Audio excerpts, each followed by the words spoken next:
آج کا واقعہ ربیع الاول کی نسبت سے سرکار دو عالم صلی اللہ علیہ وسلم کی ایک معجزاتی شان بیان کرتا ہوں. اچھا. کہ سرکار دو عالم صلی اللہ علیہ وسلم نے جب مکہ سے مدینہ کی طرف ہجرت کی تو راستے میں معبد، تو یہ خاتون تھی، ان کے گھر میں ان کے جھونپڑے میں ٹھہرے، اور وہاں جب ٹھہرے ہیں تو وہاں پیاس لگی، کوئی دودھ پینا چاہتے تھے. ان کی بکریاں ان کے شوہر لے کر جنگل میں گئے ہوئے تھے.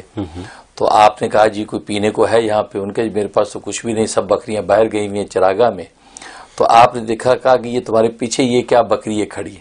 ایک مریل سی بکری کھڑی تھی پیچھے. تو کہا یہ پیچھے تمہاری بکری ہے؟ کہا ہاں بکری ہے یہ. تو لیکن یہ تو وہ بکری جس کو کسی نر نے ابھی تک چھوا نہیں ہے، اور یہ تو بالکل ہڈیوں کا پنجر ہے، اس کے پاس دودھ کہاں ہوگا؟ تو رسول اللہ صلی اللہ علیہ وسلم نے فرمایا کہ اگر اجازت ہو تو میں دودھ دھو لوں اس کا. تو وہ حیران ہوئی کہ دھولے، اگر دودھ نکلتا تو دھولے. تو آپ اٹھے، آپ نے اس کی پشت پر ہاتھ پھیرا، اس کے تھنوں پہ پانی مارا، تو اللہ تبارک و تعالی قدرت کی اس کے تھن دودھ سے بھر گئے. اچھا. اور آپ نے فوراً جو معبد کے بیٹے سے کہا کہ برتن لے کے آؤ، وہ بڑا برتن لائے، آپ نے پورا دودھ اس کے جو ہے وہ دھو لیا، جو ہے سب کو پلایا. معبد کو بھی پلایا، بیٹے کو بھی، ابوبکر صدیق رضی اللہ تعالیٰ کو، جو غلام ساتھ تھا، اس سب کو پلانے کے بعد آخر میں پیا. فرمایا ساقی آخر میں پیتا ہے. اچھا. ہاں، یہ کہہ کہ آپ نے آخر میں پیا، اور مزید جو برتن تھے وہ بھی دودھ سے بھر گئے. تو معبد حیران ہو گئی کہ کمال ہے کہ یہ جس کی تھنوں میں دودھ نہیں تھا اور پھر کسی نر نے اس کو چھوا نہیں، یہ آدمی بڑا معجزاتی آدمی ہے، یہ ہے کون؟ تو پوچھا کہ کون ہے؟ تو ابوبکر صدیق رضی اللہ عنہ نے بتایا کہ یہ محمد صلی اللہ علیہ وسلم ہے. انہوں نے غیبانہ سن رکھا تھا، تو وہ فوراً آپ پر ایمان لے آئیں کہ واقعی، کیونکہ کہتے ہیں 14ویں کی چاند کی طرح چہرہ چمک رہا ہے، اور یہ اتنا مبارک شخص یہ، اور محمد صلی اللہ علیہ وسلم ہے یہ، تو آپ پر وہ ایمان لے آئی. اس کے بعد آپ وہاں کچھ دیر لیٹے.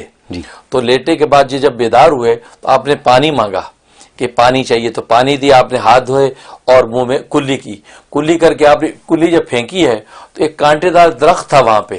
وہ درخت کی جڑ میں وہ کلی گری. جیسے وہاں گری تو اس کی برکت یہ ہوئی کہ وہ درخت اتنا پھلا پھولا کہ وہاں اور درختوں سے بھی بڑا ہو گیا، ہرا بھرا، اتنا گھنا ہو گیا کہ سب حیران کہ کیسا کانٹے دار درخت اتنا گھنا ہو گیا. اور اس پر ایک پھل لگنے لگا، تربوز کی طرح بڑا پھل اس کے اوپر لگنے لگا، گرین کلر کا. اچھا. اور جس کی خوشبو انبر جیسی تھی. اچھا. اور اس کو کھاتے تھے، کھانے میں اتنا لذیذ ذائقے دار کہ وہ سب گھر والے حیران ہوتے تھے، اور فرماتے تھے کہ کوئی اگر جو بھوکا کھا لیتا اس کی بھوک مٹ جاتی تھی، کوئی پیاسا اس کو کھا لیتا اس کی پیاس مٹ جاتی تھی، کوئی بیمار کھا لیتا اس کو شفا ہو جاتی تھی، کوئی صحت مند کھا لیتا تو اس کو برکتیں ملنے لگتی تھی. تو معبد کہتے ہیں ہم نے اس درخت کا نام مبارک رکھ دیا. اچھا. کہ یہ مبارک اس درخت کا نام ہے. تو کہتے ایک مرتبہ کیا ہوا کہ اچانک ہم نے دیکھا کہ اس درخت کے پتے جو ہے وہ زرد ہو گئے، اور وہ زرد ہو کے گرنے لگے اور سوکھ گئے، اور اس کے پھل بھی سوکھ گئے اور درخت پتے گر گئے سب. ہم بڑے پریشان ہوئے کہ یہ درخت کیوں ایسا ہو گیا. تو اسی وقت تھوڑی دیر کے بعد خبر آئی کہ رسول اللہ صلی اللہ علیہ وسلم کا آج انتقال ہو گیا.